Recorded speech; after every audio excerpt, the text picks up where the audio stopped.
I'm going to explain to you the difference between a tender perennial and a perennial like sage. See, this rosemary is known as a tender perennial.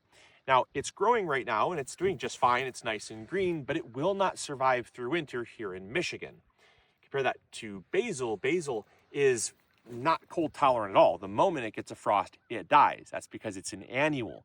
But then you talk about what's known as a true perennial, like sage. Now, sage can be grown in most climates and it survives through almost the hardest, coldest winters imaginable.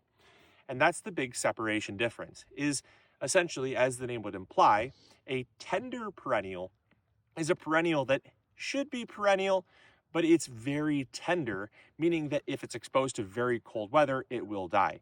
So the sage here, it can tolerate zones 9 all the way up to zone 3 or 4. But compare that to rosemary. Rosemary we can grow in very cold weather, but as soon as we get into like January, February time, it gets far too cold for this rosemary and it dies. We would have to be in like zone 7 for it to survive through the winter and continue growing. So it can be a perennial, just depends on how cold the winter gets. And that's what differs between a tender perennial and a perennial.